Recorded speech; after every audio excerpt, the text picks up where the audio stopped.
Bapak, Ibu, saudara-saudari yang terkasih, Tuhan Allah memanggil kita untuk datang mendekat padanya. Marilah kita menanggapi undangan ini dengan mempersiapkan batin melalui pujian Hai Mari Sembah.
Pertolongan kita adalah di dalam nama Tuhan yang menciptakan langit dan bumi.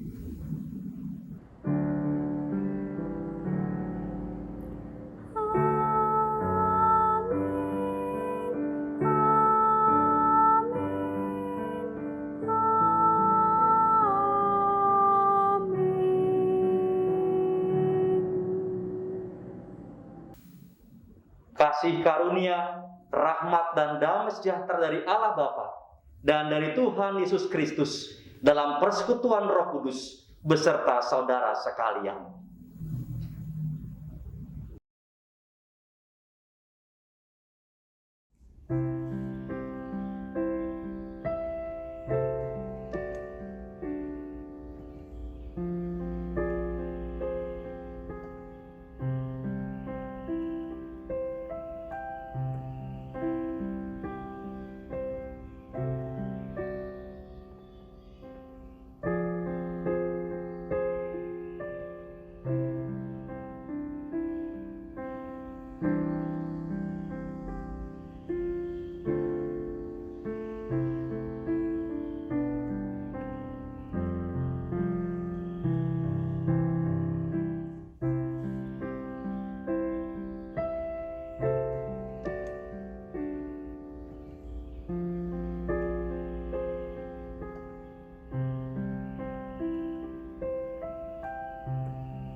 Kisah Para Rasul pasal 3 ayat 19 dan 20 menyatakan demikian. Karena itu sadarlah dan bertobatlah, supaya dosamu dihapuskan, agar Tuhan mendatangkan waktu kelegaan dan mengutus Yesus yang dari semula diuntukkan bagimu sebagai Kristus. Demikianlah berita anugerah dari Tuhan. Salam damai.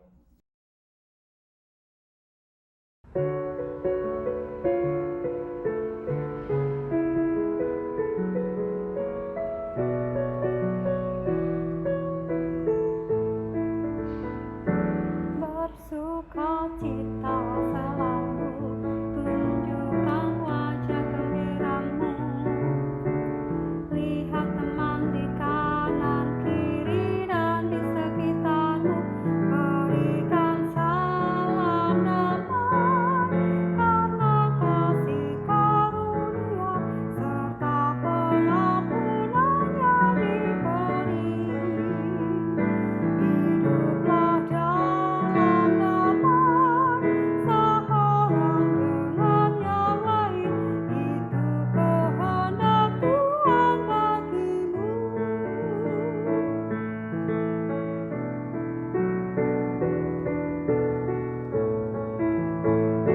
Bersukacitalah selalu, tunjukkan wajah gembiramu.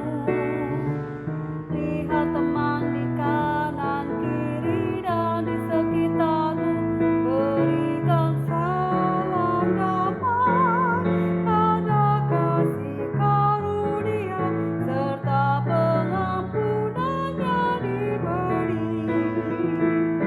Hiduplah dalam damai, seorang dengan yang lain, itu kehendak Tuhan bagimu.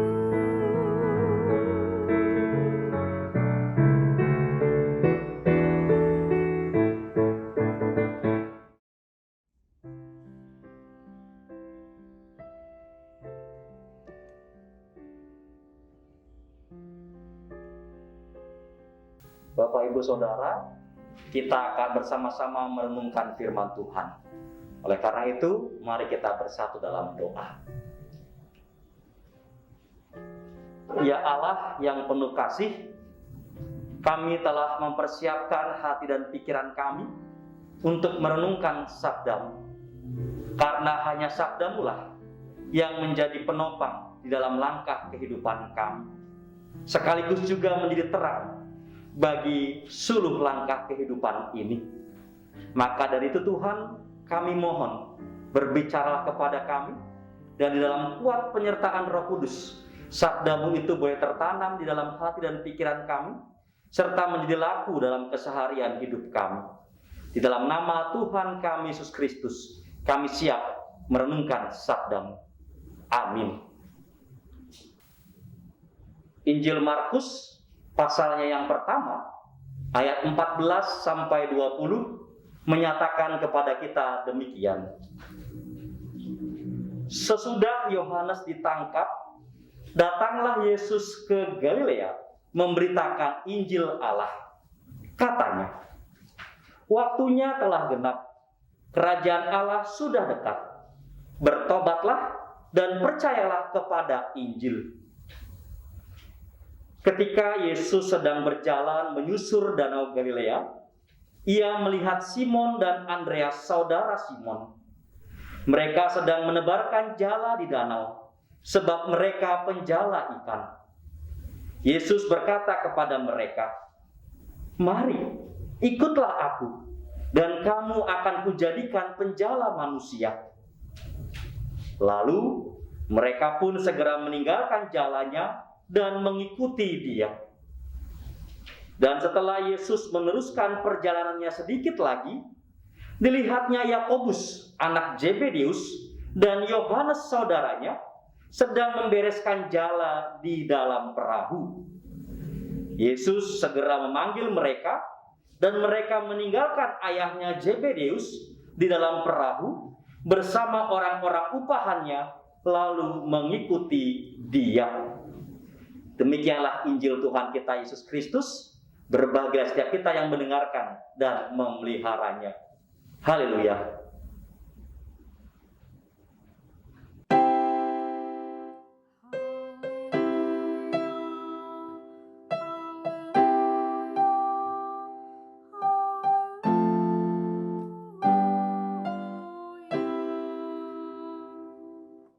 Selamat hari Minggu, Bapak Ibu, saudara-saudari yang terkasih.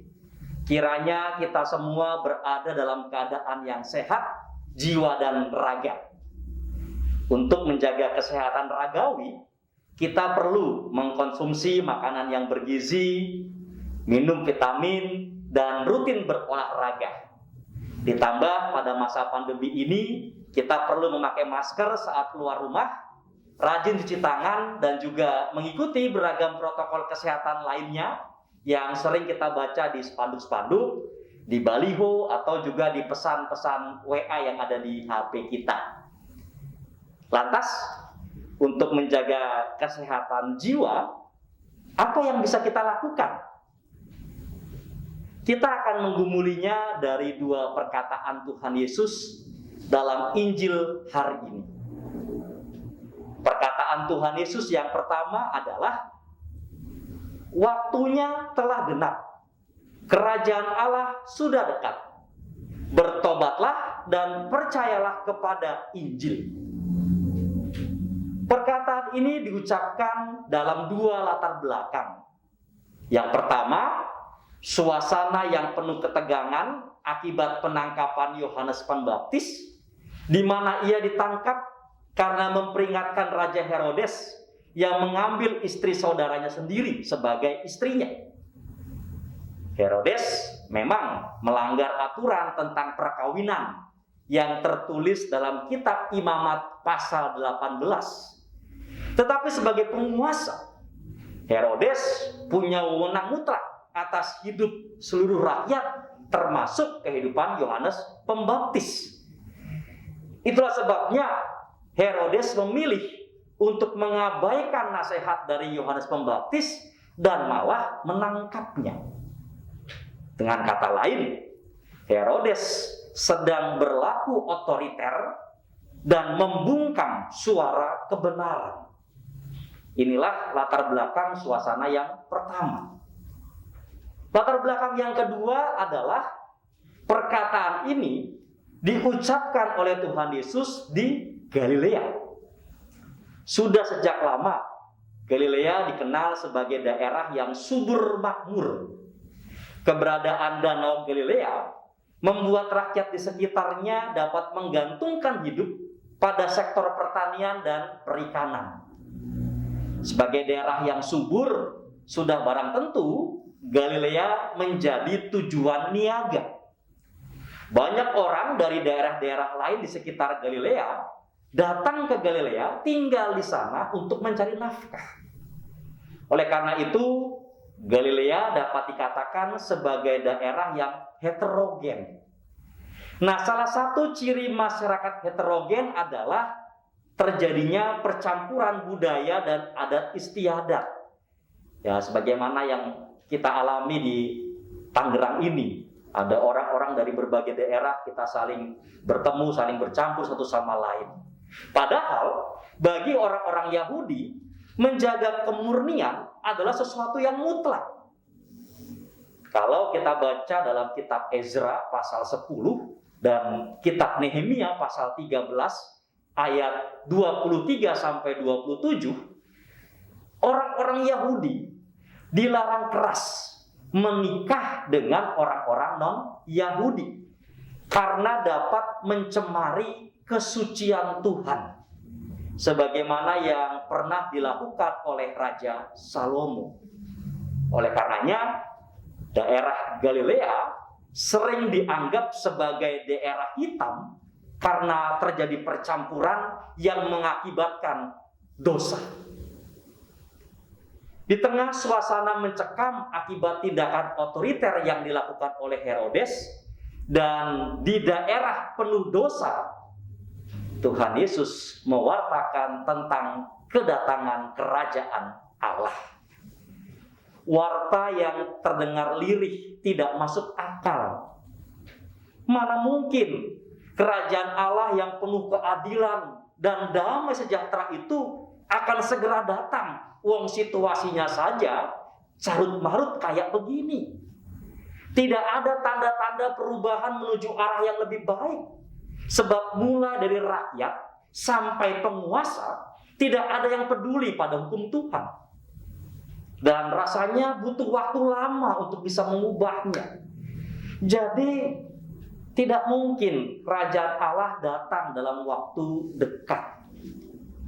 Kemungkinan besar banyak orang yang mendengar warta ini hanya menganggapnya sebagai mimpi di siang bolong. Itulah sebabnya Tuhan Yesus dikatakan terus berjalan menyusuri Danau Galilea dengan tidak ada seorang pun mengikutinya.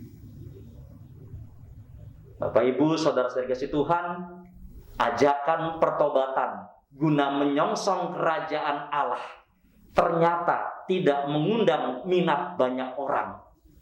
Entah karena orang sudah terlanjur menikmati segala macam dosa sehingga enggan untuk berubah, atau entah pula karena apatis dengan keadaan lalu ikut arus saja supaya bisa bertahan hidup.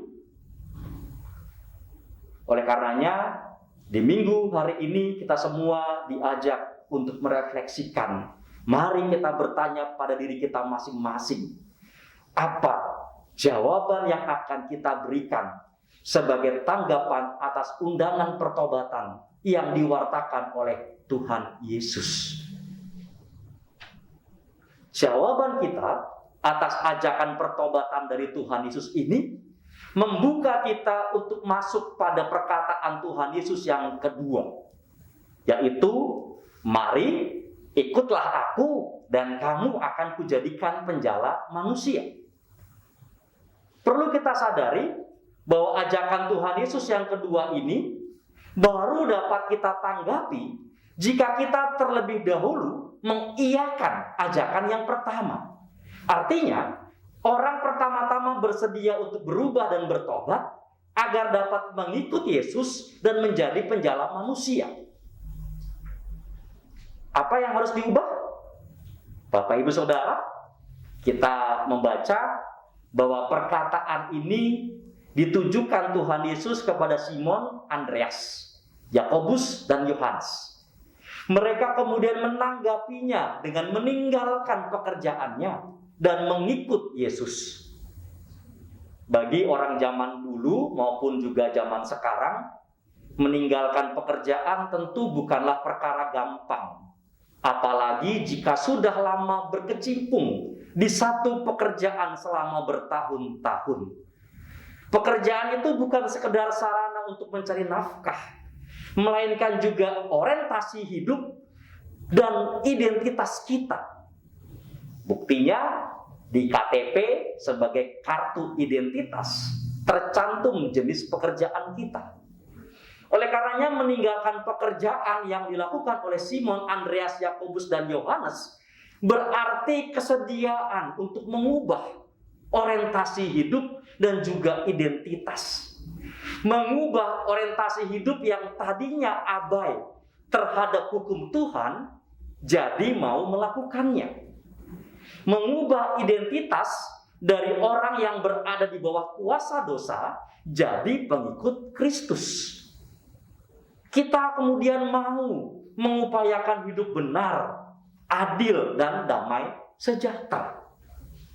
Dengan begitu, kita tidak hanya menantikan datangnya kerajaan Allah, melainkan kita juga turut ambil bagian dalam mewujudkan datangnya kerajaan Allah itu. Di tengah masa pandemi ini, ketika pergumulan semakin berat, ketika godaan untuk menghalalkan segala macam cara untuk bisa bertahan hidup semakin besar, ketika orang-orang makin berpikir untuk mencari kebahagiaannya sendiri, bisakah kita tetap menjalani hidup secara benar, adil, dan mendatangkan damai sejahtera bagi sesama? Bapak, Ibu, saudara-saudari yang terkasih, menjaga kesehatan jiwa dapat kita lakukan dengan cara aktif mewujudkan datangnya kerajaan Allah melalui hidup benar, adil, dan damai sejahtera. Intim dengan Tuhan dan peduli terhadap sesama. Itulah yang akan membuat jiwa kita tetap sehat melewati masa pandemi ini. Tuhan Yesus kiranya selalu menolong kita dan memberikan kita kesehatan, baik raga kita maupun juga jiwa kita. Amin. Bapak, Ibu, saudara-saudari yang terkasih, mari kita mengambil waktu bersaat teduh dengan mendengarkan persembahan pujian berikut.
seluruh bumi.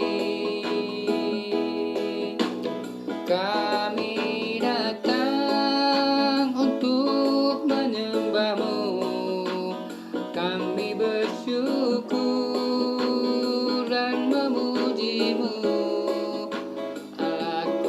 yang besar yang layak disembah di seluruh bumi.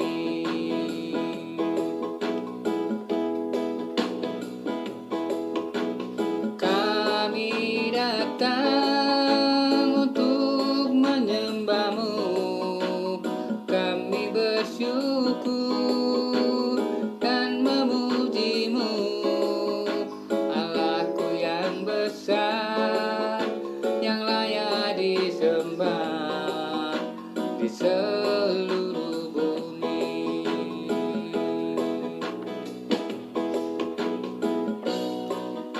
Di seluruh bumi.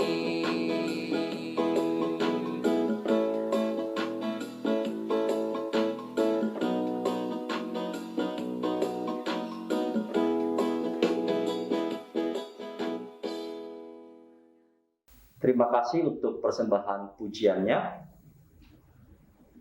Bapak, Ibu, saudara-saudari yang terkasih, bersama dengan seluruh umat Allah di sepanjang sejarah penyelamatan Allah, marilah kita mengucapkan pengakuan iman rasuli yang demikian. Aku percaya kepada Allah, Bapa yang Maha Kuasa, Khalik langit dan bumi, dan kepada Yesus Kristus, Anak yang tunggal Tuhan kita, yang dikandung daripada Roh Kudus, lahir dari anak darah Maria, yang menderita di bawah pemerintahan Pontius Pilatus, disalibkan, mati dan dikuburkan, turun ke dalam kerajaan maut. Pada hari yang ketiga, bangkit pula dari antara orang mati, naik ke sorga, duduk di sebelah kanan Allah, Bapa yang Maha Kuasa, dan akan datang dari sana untuk menghakimi orang yang hidup dan yang mati. Aku percaya kepada Roh Kudus, gereja yang kudus dan am, persekutuan orang kudus, pengampunan dosa, kebangkitan orang mati, dan hidup yang kekal.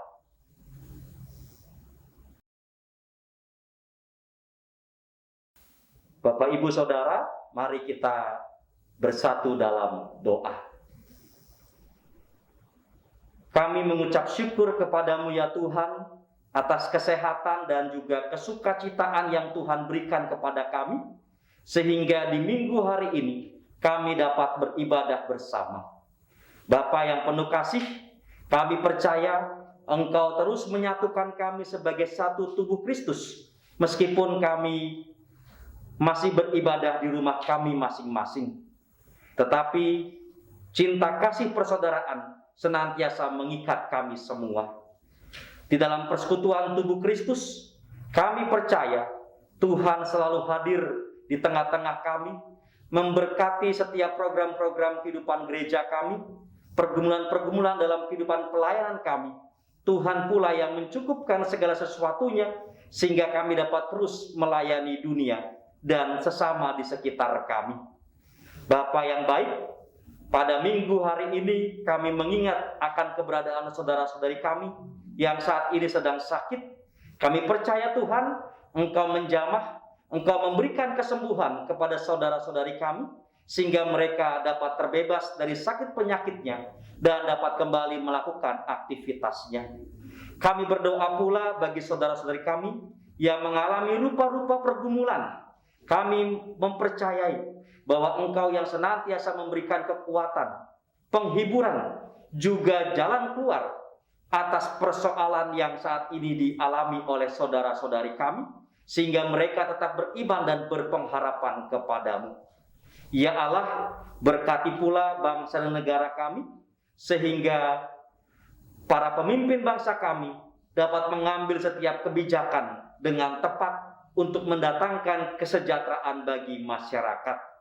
Berkati khususnya para medis, dokter dan perawat, para ilmuwan yang terus mencoba untuk mengatasi pandemi COVID-19 ini. Tuhan limpahkan dengan kekuatan, dengan ketangguhan, sehingga mereka dapat menjalankan pelayanan dengan penuh sukacita. Tuhan jaga dan lindungi, sehingga terus senantiasa diberikan kesehatan yang baik. Ya Allah, kami hanya memasrahkan seluruh kehidupan kami kepadamu. Kami percaya ketika Tuhan terus menjaga kami sampai dengan hari ini, maka di hari-hari selanjutnya hidup kami juga selalu berada di dalam tangan kuasa-Mu. Engkau yang akan menjaga dan melindungi kami dari segala macam penyakit, sehingga kami tetap dalam kondisi yang prima. Ya Allah, seluruh doa syafaat ini hanya kami mohonkan di dalam nama Tuhan kami Yesus Kristus yang telah mengajarkan doa Bapa kami kepada kami. Demikian.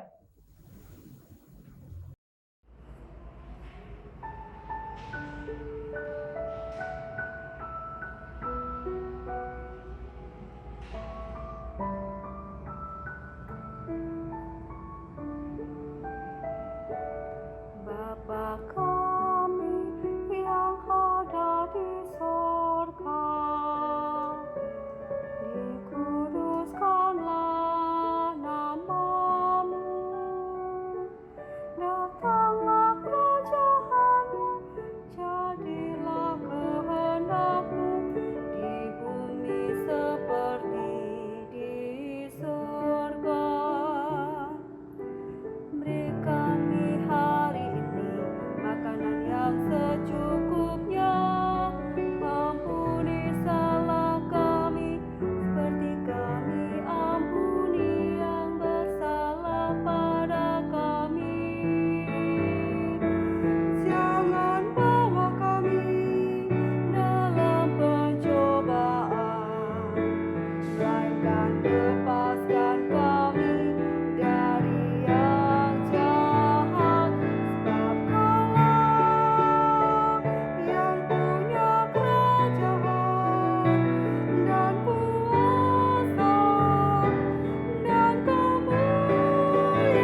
Bapak Ibu Saudara, bertobatlah, percayalah pada Sang Kristus, dan arahkanlah hatimu kepadanya.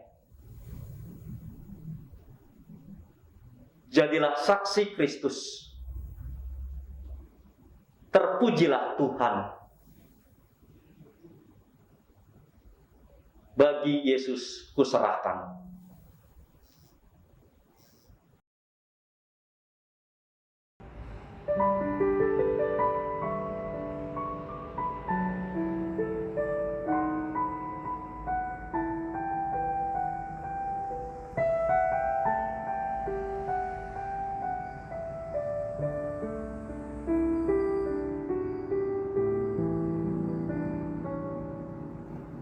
Bagi Yesus kuserahkan hidupku seluruhnya, hati dan perbuatanku, pun waktuku miliknya.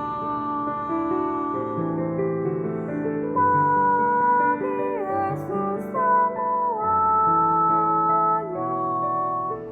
pun waktuku miliknya. Bagi Yesus semuanya, pun waktuku miliknya.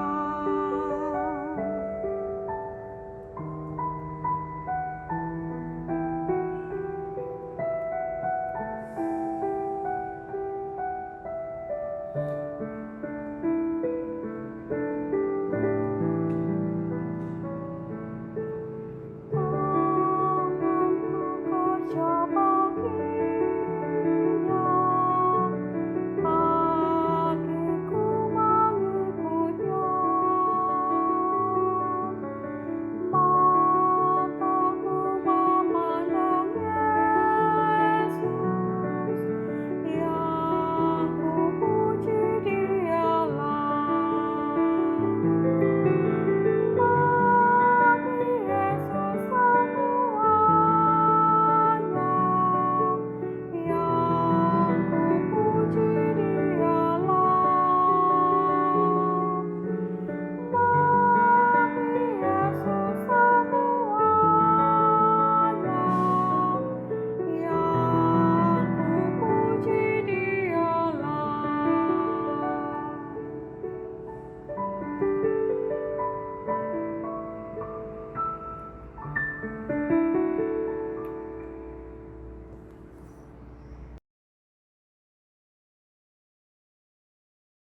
Jadilah berkat seperti Tuhan memberkati saudara.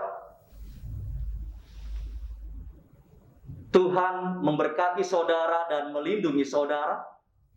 Tuhan menyinari saudara dengan wajah-Nya dan memberi saudara kasih karunia. Tuhan menghadapkan wajah-Nya kepada saudara dan memberi saudara damai sejahtera. Amin.